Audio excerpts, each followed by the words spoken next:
여기 한 중년 여성이 환자를 수술하고 있습니다. 멸균 장갑을 낀 그녀의 손은 놀랍도록 정확하게 움직이고 있었고 환자의 몸속 깊은 곳에서 출혈 부위를 찾아내고 있었습니다. 수술실 안 의료진들은 숨죽인 채 그녀의 손놀림을 지켜보고 있었습니다. 하지만 이 여성은 의사가 아니었습니다. 불과 10분 전까지 그녀는 이 병원 3층 복도에서 대걸레를 밀고 있던 청소부였고 낡은 청색 청소복에는 아직도 소독약 냄새가 배어 있었습니다. 62살 박명희, 그녀의 명찰에는 청소 미화원이라고 적혀 있었지만 지금 그녀의 손은 한 사람의 생명을 살리고 있었습니다. 대체 이 청소부는 누구였을까요? 사실 명희에게는 아무도 모르는 비밀이 있었습니다. 북한 평양 제1병원 외과 과장 출신 천재 외과 의사, 30년간 1200건 이상의 수술을 성공시킨 신의 손. 하지만 탈북 과정에서 모든 것을 잃고 이곳에서 청소부로 살아가고 있었던 것입니다. 과연 청소부 박명희는 다시 의사로 돌아갈 수 있을까요? 그리고 북에 두고 온 딸을 다시 만날 수 있을까요? 지금부터 청소복을 입은 천재 외과 의사의 가슴 뭉클한 이야기가 시작됩니다. 새벽 5시 국내 최고 대학병원 3층 수술실 복도에 형광등 불빛이 차갑게 깔려 있었습니다. 박명희 62세는 낡은 청색 청소복을 입고 묵묵히 대걸레를 밀고 있었습니다. 수술이 끝난 지 1시간, 아직 바닥에는 핏자국이 선명하게 남아 있었고 의료 폐기물통에서는 소독약 냄새가 진하게 풍겨왔습니다. 명희는 천천히 무릎을 굽혀 혈흔을 닦아냈습니다. 그녀의 거칠고 주름진 손이 걸레를 쥐는 모습은 너무도 익숙했지만 그 눈빛만큼은 달랐습니다. 수술 트레이 위에 놓인 메스와 지혈겸자를 바라보는 그녀의 시선에는 그리움과 아픔이 교차하고 있었습니다. 저 도구들, 내 손에 딱 맞았는데. 명희는 작게 중얼거렸지만 곧 고개를 저으며 다시 걸레질을 시작했습니다. 그때 수술실 문이 열리며 젊은 레지던트 2명이 웃으며 나왔습니다. 아, 진짜 오늘 수술 개꿀이었어. 최 교수님 손놀림 봤어? 역시 명문대 출신은 달라. 그들은 명희가 바로 옆에 있는데도 없는 사람 취급하며 큰 소리로 떠들었습니다. 한 레지던트가 명희 쪽으로 고개를 돌리더니 코를 찡그렸습니다. 소독약 냄새 진짜 지독하네. 아줌마, 환기 좀 시켜요. 명희는 아무 말 없이 고개만 끄덕였습니다. 이미 익숙한 일이었습니다. 그녀에게 의사들은 마치 유령처럼 보이지 않는 존재였고 그녀 역시 의사들에게는 그저 바닥을 닦는 기계에 불과했습니다. 하지만 명희의 머릿속에는 30년 전 평양 제안병원 수술실 풍경이 생생하게 떠올랐습니다. 동지, 지혈 완료했습니다. 젊은 시절의 자신이 당당하게 보고하던 목소리가 들려오는 것 같았습니다. 그녀는 북한에서 최고 위층을 전담하던 천재 외과 의사였습니다. 하지만 탈북 과정에서 모든 것을 잃었고 대한민국에서 의사 면허를 인정받지 못한 채 이곳 청소부로 살아가고 있었습니다. 복도 끝 작은 창문 너머로 해가 떠오르고 있었습니다. 명희는 잠시 걸레를 내려놓고 주머니에서 낡은 사진 한 장을 꺼냈습니다. 북에 두고 온 딸의 어린 시절 사진이었습니다. 은혜야, 엄마는 여기서도 살아남을게. 언젠가 내가 찾아올 수 있도록. 명희의 눈가에 이슬이 맺혔지만 그녀는 재빨리 사진을 주머니에 넣고 다시 대걸레를 잡았습니다. 오늘도 그녀는 투명 인간으로 하루를 시작했습니다. 일주일 후 병원은 VIP 환자를 맞이할 준비로 분주했습니다. 국회 보건복지위원장의 흉부 대동 맥류 수술이 예정되어 있었고 이 수술의 집도의로 최준혁 교수가 지명되었습니다. 최준혁 38세은 병원 이사장의 손자였습니다. 명문대를 나왔지만 실력보다는 배경으로 빠르게 승진한 케이스였고 그는 자신의 약점을 오만함으로 감추는데 익숙했습니다. 수술 준비실에서 그는 명품 시계를 찬 손목을 흔들며 레지던트들에게 지시했습니다. 이번 수술 성공하면 내가 차기 과장 후보 1순위야. 너희들도 잘 따라와. 간호사 김수진이 조심스럽게 말했습니다. 교수님, 그런데 이 환자분 CT 소견 보니까 혈관 변이가 좀 있어서 난이도가. 괜찮아. 나 이런 거 몇 번 했는데. 걱정 마. 최준혁은 자신만만하게 손을 내저었습니다. 하지만 그의 눈빛 깊은 곳에는 불안함이 감돌고 있었습니다. 수술 전날 오후 명희는 수술실 준비를 돕기 위해 기구들을 정리하고 있었습니다. 의사들이 없는 빈 수술실에서 그녀는 습관적으로 튜브 연결 상태를 확인했습니다. 그 순간 그녀의 눈에 이상한 점이 포착되었습니다. 인공심폐기 연결 튜브 중 하나가 헐겁게 고정되어 있었던 것입니다. 이건 수술 중에 빠질 수 있어. 명희는 재빨리 고쳐줘였지만 마음이 불편했습니다. 다음 날 아침 그녀는 용기를 내어 수술 준비 중인 최준혁에게 다가갔습니다. 저기, 교수님. 최준혁은 귀찮다는 듯 고개도 돌리지 않았습니다. 뭐야, 청소 아줌마가 왜 여기 있어? 아니, 어제 제가 튜브 점검하다가 좀 헐거운 부분이 있어서요. 혹시 수술 전에? 그 순간 최준혁이 돌아서며 명희의 말을 잘랐습니다. 뭐, 청소부 주제에 감히 의사한테 훈수질이야?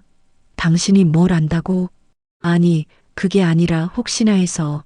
시끄러워. 당신 때문에 집중 안 돼. 나가. 최준혁은 옆에 있던 걸레를 집어 명희에게 던졌습니다.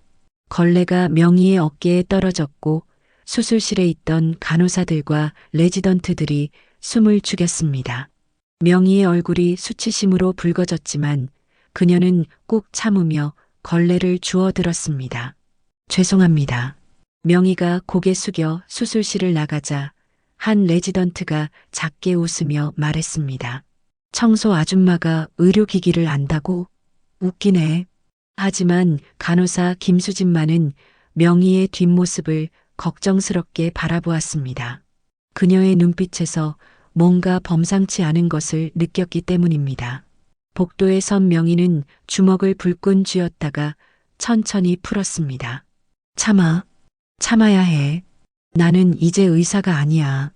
그녀는 스스로에게 되뇌며 복도를 걸어갔지만 가슴속 깊은 곳에서는 불길한 예감이 커져가고 있었습니다. 수술 당일 오전 10시 수술실에는 긴장감이 감돌았습니다. 국회의원 환자가 마취에 들어갔고 최준혁 교수는 자신만만한 표정으로 메스를 들었습니다. 참관석에는 병원 이사장을 비롯한 고위 관계자들이 앉아 있었고 이 수술의 성공은 최준혁의 미래를 결정할 중요한 기회였습니다. 자, 시작하겠습니다. 피부 절개. 최준혁의 손이 움직였고 수술은 순조롭게 진행되는 것처럼 보였습니다. 하지만 흉곽을 열고 대동맥에 접근하는 순간 예상치 못한 상황이 벌어졌습니다. 환자의 혈관 구조가 CT에서 보이지 않았던 심각한 변이를 보이고 있었던 것입니다. 이게 왜 여기에? 최준혁의 목소리가 약간 떨렸습니다. 그는 당황한 기색을 감추려 했지만 손끝은 이미 미세하게 흔들리고 있었습니다. 그리고 그 순간 그가 조심스럽게 다뤄야 할 분지 동맥을 건드리고 말았습니다. B-, B-, B-. 심장 모니터가 요란하게 울려댔습니다. 동시에 수술 부위에서 선홍빛 피가 분수처럼 솟구쳤습니다. 대동맥 분지가 파열된 것입니다. 혈압 떨어집니다. 110에서 85, 70. 마취과 의사가 다급하게 외쳤습니다. 석션. 최준혁이 소리쳤지만 그의 손은 이미 통제력을 잃고 있었습니다. 피가 너무 빨리 쏟아져 나와 출혈 부위를 정확히 찾을 수가 없었습니다. 간호사 김수진이 재빨리 흡입기를 건넸지만 피는 계속 고여만 갔습니다. 수술실 바닥에도 피가 뚝뚝 떨어지기 시작했습니다. 레지던트들은 어쩔 줄 몰라 하며 서로를 쳐다보았고 참관석의 이사장 얼굴이 심각하게 굳어졌습니다. 출혈 부위가 안 잡혀요. 교수님, 김수진이 다급하게 말했습니다. 보인다니까? 잠깐만. 최준혁은 손을 뻗었지만 그의 손끝은 떨리고 있었고 이마에는 땀이 송글송글 맺혔습니다. 수술실은 점점 더 아수라장이 되어갔습니다. 피가 계속 뿜어져 나오고 바이탈 사인은 계속 떨어졌습니다. 혈압 50, 맥박 120, 수혈 준비, 빨리. 의료진들의 외침이 수술실을 가득 메웠지만 정작 집도의인 최준혁은 손을 멈춘 채 멍하니 서 있었습니다. 그의 얼굴은 창백하게 질려 있었고 눈동자는 초점을 잃고 있었습니다. 30년 경력의 마취가 의사가 큰 소리로 외쳤습니다. 교수님, 정신 차리세요. 환자 죽습니다. 그 순간 복도에서 소란을 듣고 있던 명희의 귀에 그 절박한 외침이 들려왔습니다. 그녀는 복도 창문 너머로 수술실 안을 들여다보았습니다. 피로 범벅이 된 수술대, 패닉에 빠진 의료진, 그리고 멍하니 서 있는 최준혁의 모습이 보였습니다. 명희의 손이 떨렸습니다.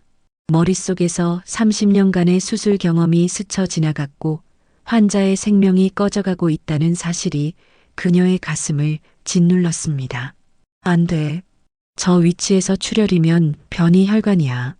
저렇게 하면. 명희는 손에 쥐고 있던 대걸레를 바라보았습니다. 그리고 천천히 결심한 듯 대걸레를 벽에 기댔습니다. 30년 만에 그녀는 다시 의사가 되기로 결심했습니다. 수술실 문이 벌컥 열렸습니다. 청소복을 입은 명희가 걸어 들어오는 순간 시간이 멈춘 듯 했습니다. 저기, 아줌마 여기 왜 들어와요? 나가세요. 젊은 레지던트가 소리쳤습니다. 비켜요. 환자 죽어요. 명희의 목소리는 낮았지만 단호했습니다. 그녀는 청소복 소매를 걷어붙이며 수술대로 다가갔습니다. 뭐야 이 아줌마. 보안 불러. 최준혁이 정신을 차리고 소리쳤지만 명희는 이미 수술대 앞에 서 있었습니다. 그녀의 눈이 환자의 개방된 흉부를 정확히 스캔했고 1초 만에 상황을 파악했습니다. 석션 위치 바꿔요. 거기가 아니라 왼쪽으로 3cm. 빨리. 청소 아줌마가 감히. 시끄러워. 지금 관문맥 뒤쪽 변이 혈관 파열이에요. 왼쪽 분지 2번 혈관, 거기 막아야 해. 명희가 큰 소리로 외치자 수술실이 조용해졌습니다.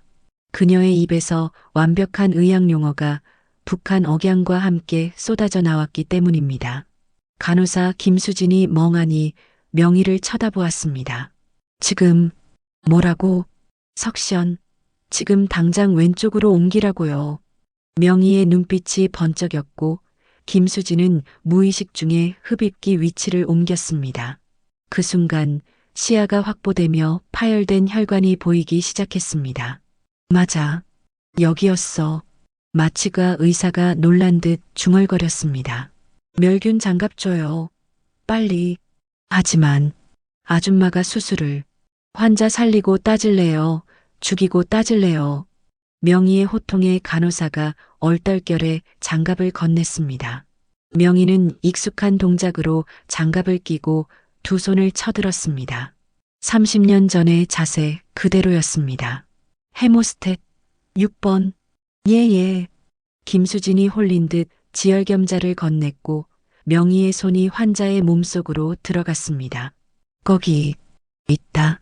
명희의 손끝이 보이지 않는 출혈 부위를 정확히 찾아냈습니다. 30년간 수천 번 반복했던 감각이 그녀의 손끝에 되살아났습니다. 클램프, 작은 거, 여기요. 흡수성 봉합사 4-0. 준비됐습니다. 명희의 지시가 떨어질 때마다 간호사들이 자동적으로 움직였습니다. 최준혁은 멍하니 그 광경을 바라볼 수밖에 없었습니다. 청소 아줌마가 아니라 완벽한 집도이의 모습이 그곳에 있었기 때문입니다. 혈압 오릅니다. 60, 70, 80, 맥박 안정됐어요. 의료진들의 목소리가 희망으로 바뀌기 시작했습니다. 명희의 손은 한치의 흔들림도 없이 정확하게 움직였고 5분 만에 출혈 부위를 완벽하게 봉합했습니다. 지혈 완료. 바이탈 체크. 정상입니다. 혈압 100, 맥박 75. 수술실에 안도의 한숨이 흘렀습니다. 명희는 천천히 장갑을 벗으며 뒤로 물러났습니다. 그녀의 이마에는 땀이 흘렀지만 표정은 고요했습니다. 30년 만에 그녀는 다시 한 명의 생명을 살렸습니다. 수술실의 공기가 달라졌습니다. 명희의 손이 환자의 몸속에서 움직일 때마다 모든 의료진의 시선이 그녀에게 집중되었습니다. 이것은 더 이상 응급지혈이 아니었습니다. 완벽한 수술의 순간이었습니다. 봉합 시작합니다. 프롤렌 O-0. 명희의 목소리는 차분했지만 권위가 느껴졌습니다. 간호사 김수진은 이미 그녀를 집도의로 받아들이고 있었습니다. 여기 있습니다. 봉합사가 명희의 손에 쥐어졌고 그녀의 손끝에서 마법 같은 일이 벌어졌습니다. 30년 전 평양 제안병원에서 수천 번 반복했던 그 정교한 움직임이 다시 살아났습니다. 바늘이 혈관벽을 통과할 때마다 정확히 1mm 간격으로 꿰매졌고 매듭은 너무 세지도 약하지도 않게 완벽했습니다. 저 손놀림 장난 아닌데. 마취과 의사가 작게 중얼거렸습니다. 그는 30년 경력의 베테랑이었지만 명희만큼 안정적이고 정확한 봉합을 본 적이 없었습니다. 혈관 문합 완료. 확인해봐요. 네. 완벽합니다. 누수 없습니다. 레지던트가 떨리는 목소리로 확인했습니다. 명희는 다시 한번 환자의 흉부를 정밀하게 확인했습니다. 그녀의 눈은 30년 경험이 축적된 엑스레이 같았습니다. 좌심방 쪽 혈종 있어요. 석션으로 제거하고 그 밑에 작은 출혈점 하나 더 있을 겁니다. 어떻게 그걸? 최준혁이 놀라 물었지만 명희는 대답하지 않았습니다. 그녀의 손이 정확히 그 위치로 향했고 역시 작은 출혈점이 있었습니다. 여기 정말 있네. 레지던트가 경악했습니다. 명희는 조용히 그 부위까지 처리한 후 천천히 손을 빼냈습니다. 모니터의 모든 수치가 안정적이었고 환자의 생명은 완전히 안전해졌습니다. 이제 닫으세요. 나머지는 선생들이 할 수 있을 겁니다. 명희가 장갑을 벗으며 말했습니다. 그 순간 수술실에 이상한 정적이 흘렀습니다. 모든 사람이 그녀를 바라보고 있었지만 아무도 말을 하지 못했습니다. 최준혁은 자신의 무능함이 적나라하게 드러난 상황에 주저앉고 싶었습니다. 명문대 출신, 교수, 이사장의 손자. 그 모든 것이 청소 아줌마 한 명 앞에서 무너졌습니다. 당신, 대체 누구야? 최준혁이 떨리는 목소리로 물었습니다. 명희는 그를 차갑게 쳐다보았습니다. 그냥 청소 아줌마입니다. 명희는 장갑을 의료 폐기물통에 버리고 다시 구부정한 자세로 돌아갔습니다. 마치 지난 10분간의 일이 환상이었던 것처럼 그녀는 조용히 수술실 문을 향해 걸어갔습니다. 잠깐만요. 간호사 김수진이 그녀를 불렀습니다. 감사합니다. 정말 감사합니다. 김수진의 눈에는 눈물이 맺혀 있었습니다. 명희는 작게 고개만 끄덕이고 수술실을 나갔습니다. 문이 닫히자 수술실에는 무거운 침묵만이 남았습니다. 엘리트들은 침묵했고 청소 아줌마는 떠났습니다. 하지만 모두가 알고 있었습니다. 오늘 이 수술실에서 진짜 의사는 누구였는지를. 수술은 공식적으로 성공으로 기록되었습니다. 환자는 중환자실로 옮겨졌고 바이탈은 안정적이었습니다. 하지만 수술실에 있던 사람들은 모두 알고 있었습니다. 누가 진짜 그 환자를 살렸는지를. 그날 오후 병원 이사장실에서는 긴급회의가 열렸습니다. 이사장, 최준혁, 그리고 몇몇 고위 임원들이 모여 앉았습니다. 이사장의 표정은 심각했습니다. 이 일이 밖으로 새나가면 어떻게 되는지 알겠나? 청소부가 수술했다는 기사가 나가면 우리 병원은 끝이야. 최준혁은 고개를 숙인 채 아무 말도 하지 못했습니다. 이사장이 차갑게 말을 이었습니다. 수술실에 있던 모든 직원들에게 입단속시켜. 절대로 밖으로 새어나가서는 안 돼. 회의가 끝나고 병원 측은 수술 참여자 전원에게 비밀 유지각서를 받았습니다. 위반 시 즉시 해고라는 협박도 함께였습니다. 하지만 비밀이란 것은 물과 같아서 아무리 막으려 해도 틈새로 새어나가는 법입니다. 간호사 휴게실에서 김수진은 동료들에게 작은 목소리로 말했습니다. 오늘 일 진짜 믿을 수가 없어. 그 아줌마 보통 사람이 아니야. 소문은 빠르게 퍼져나갔습니다. 수술실 청소 아줌마가 실은 북한 의사였대. 평양 제안병원에서 최고 위층 수술하던 사람이래. 그 손놀림 장난 아니었대. 신의 손이었다던데. 의료진들 사이에서 명의에 대한 전설이 만들어지기 시작했습니다. 하지만 정작 명의는 아무 일 없었다는 듯 청소 일을 계속했습니다. 다음 날 새벽 그녀는 여전히 대걸레를 밀며 복도를 닦고 있었습니다. 다만 예전과 다른 점이 하나 있었습니다. 지나가는 의료진들이 그녀를 보는 눈빛이 달라졌다는 것입니다. 어떤 레지던트는 고개를 숙여 인사했고 어떤 간호사는 감사하다는 눈빛을 보냈습니다. 하지만 명희는 그 시선들이 두려웠습니다. 관심은 위험이었고 주목은 곧 신분 노출을 의미했습니다. 그날 저녁 명희는 병원 뒤편 작은 공원 벤치에 앉아 북한에 두고 온 딸을 생각했습니다. 은혜야, 엄마가 또 실수했구나. 조용히 살아야 하는데. 그녀의 눈가에 눈물이 맺혔습니다. 하지만 동시에 환자를 살렸다는 사실이 그녀의 가슴을 뜨겁게 했습니다. 30년 만에 느껴보는 의사로서의 보람이었습니다. 명희는 주머니에서 낡은 사진을 꺼내 보았습니다. 딸의 어린 시절 모습이 그녀를 위로했습니다. 조금만 더 버티면 돼. 언젠가 너를 다시 만날 수 있을 거야. 그녀는 사진을 가슴에 품고 천천히 일어났습니다. 내일도 그녀는 투명 인간으로 살아가야 했습니다. 하지만 이제 적어도 한 가지는 확실해졌습니다. 그녀는 여전히 의사였고 그 정체성은 어떤 청소복도 지울 수 없다는 것을. 3일 후 명희가 지하 창고에서 청소도구를 정리하고 있을 때였습니다. 갑자기 문이 열리며 최준혁이 들어왔습니다. 그의 손에는 두툼한 흰색 봉투가 들려 있었습니다. 박명희 씨 맞죠?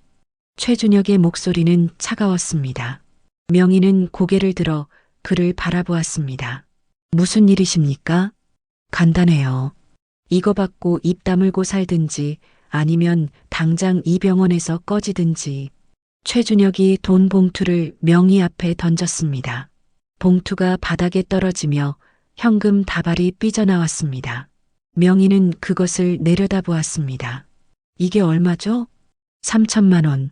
아줌마가 평생 벌기 힘든 돈이죠. 이거 받고 저 수술에 대해 평생 입 다물어요. 알았죠? 만약 제가 거부하면요? 최준혁의 얼굴이 일그러졌습니다. 그럼 당신을 불법 의료행위로 신고할 겁니다. 무면허 의료행위, 형법 위반이에요. 감옥 가고 싶어요? 명희는 침묵했습니다. 그녀의 머릿속에는 북에 있는 딸 생각이 스쳐갔습니다. 3천만 원이면 탈북 브로커를 통해 딸을 빼낼 수도 있었습니다. 하지만 명희는 천천히 돈 봉투를 집어들었습니다. 최준혁의 입가에 비웃음이 번졌습니다. 역시 결국 돈이죠. 당신 같은 사람들은. 그때 명희가 돈 봉투를 최준혁의 하얀 가운 주머니에 꽂아 넣었습니다. 최준혁이 당황해서 물러섰습니다. 뭐 하는 거야? 의사 가운은요? 명희의 목소리가 낮게 깔렸습니다. 환자 피 묻힐 때나 무거운 겁니다. 돈 봉투 담으라고 입는 게 아닙니다. 뭐, 저는 30년간 평양에서 최고 위층 수술했습니다. 권력자들 목숨 살리고 훈장도 받았어요. 하지만 진짜 의사는요, 권력이나 돈 때문에 가운 입는 게 아닙니다. 명희의 눈빛이 번쩍였습니다. 당신은 그날 환자 죽이는 거 봤죠? 당신 손 떨리는 거 제가 다 봤어요. 그런데 돈으로 저 입 막으면 됩니까? 다음 환자는요? 그 다음 환자는요? 시끄러워. 당신이 뭔데 나한테. 저요? 저는 청소 아줌마 맞습니다. 하지만 당신보다는 훨씬 나은 의사였어요. 최준혁의 얼굴이 창백해졌습니다. 그 순간 창고 문이 열렸습니다. 그만하시죠, 최 교수. 강석훈 병원장이 들어섰습니다. 그의 뒤에는 보안팀장과 인사팀장이 함께 있었습니다. 병원장님. 최준혁이 당황해서 뒤로 물러섰습니다. 다 들었습니다. 협박, 매수 시도, 그리고 환자 생명을 돈으로 거래하려는 시도까지. 병원장은 태블릿을 들어보였습니다. 창고 CCTV 화면이었습니다. 병원장님, 이건 오해가 아닙니다. 수술실 CCTV, 의료진 증언, 그리고 방금 이 대화까지. 증거는 충분합니다. 병원장이 명희를 향해 정중히 고개 숙였습니다. 박명희 선생님, 정말 죄송합니다. 우리 병원이 선생님께 큰 신뢰를 범했습니다. 명희의 눈이 커졌습니다. 30년 만에 누군가 그녀를 선생님이라고 불렀기 때문입니다. 그날 밤 병원 이사회는 긴급 회의를 열었습니다. 최준혁 교수는 즉각 보직 해임되었고 의료법 위반 및 환자 안전위해 혐의로 징계위원회에 회부되었습니다. 더 이상 그는 이 병원에서 메스를 잡을 수 없었습니다. 병원장 강석훈은 명희를 병원장실로 조용히 초대했습니다. 명희는 30년간 들어가 본 적 없는 그 화려한 방에 어색하게 서 있었습니다. 앉으시죠, 선생님. 병원장이 정중하게 권했습니다. 명희가 조심스럽게 앉자 병원장은 진지한 표정으로 말을 이어갔습니다. 선생님의 경력을 확인했습니다. 평양제한병원 흉부외과 과장, 30년 경력, 1200건 이상의 성공적인 수술. 대단한 이력입니다. 명희는 아무 말 없이 고개를 숙였습니다. 한 가지 제안이 있습니다. 우리 병원이 선생님의 대한민국 의사 면허 취득을 전폭적으로 지원하겠습니다. 시험 준비부터 행정 절차까지 모두요. 하지만 저는 이미 60이 넘었고 의사에게 나이는 숫자일 뿐입니다. 선생님의 그 손, 그 경험, 그 소명의식이 더 중요합니다. 병원장의 눈빛은 진심이었습니다. 명희의 눈가에 이슬이 맺혔습니다. 2개월 후 명희는 대한민국 의사국가시험에 응시했습니다. 62세의 나이로 30년의 공백을 뛰어넘어 그녀는 다시 의사가 되기 위한 여정을 시작했습니다. 밤낮 없이 공부했고 젊은 수험생들 사이에서 그녀는 전설이 되었습니다. 시험날 명희는 떨리는 손으로 시험지를 받아들었습니다. 하지만 첫 문제를 보는 순간 30년간의 경험이 그녀의 머릿속에서 되살아났습니다. 그녀의 손은 자신있게 답안을 작성했고 실기 시험에서는 완벽한 술기를 선보였습니다. 합격 발표날 명희의 이름이 합격자 명단에 올랐습니다. 그녀는 마침내 대한민국에서도 공식적인 의사가 되었습니다. 그로부터 일주일 후 명희는 더 이상 청소복을 입지 않았습니다. 단정한 블라우스에 회색 스커트를 입고 그녀는 병원 복도를 걸었습니다. 그녀의 목에는 병원 자문의 명찰이 걸려 있었습니다. 안녕하십니까, 선생님. 지나가던 젊은 레지던트들이 공손하게 인사했습니다. 명희는 따뜻하게 미소 지으며 답례했습니다. 열심히 하세요, 선생님들. 그녀는 천천히 병원 로비로 걸어갔습니다. 햇살이 유리창을 통해 쏟아져 들어오고 있었습니다. 명희는 창밖을 바라보며 주머니에서 낡은 사진을 꺼냈습니다. 북에 두고 온 딸의 사진이었습니다. 은혜야, 엄마가 다시 의사가 됐어. 이제 곧 널 데려올 수 있을 거야. 그녀의 눈에서 눈물이 흘렀지만 그것은 슬픔의 눈물이 아니었습니다. 희망의 눈물이었습니다. 그날 오후 명희는 처음으로 자문의로서 수술 참관을 했습니다. 젊은 의사들이 그녀에게 조언을 구했고 그녀는 30년 경험을 아낌없이 나눠주었습니다. 수술은 성공적이었고 수술실을 나서는 명희의 뒷모습은 당당했습니다. 복도 끝에서 간호사 김수진이 그녀를 보며 웃었습니다. 청소 아줌마에서 존경받는 의사로 박명희의 새로운 인생이 시작된 것입니다. 그리고 이 병원의 모든 사람들은 알게 되었습니다. 진짜 의사는 가온이 아니라 가슴으로 증명된다는 것을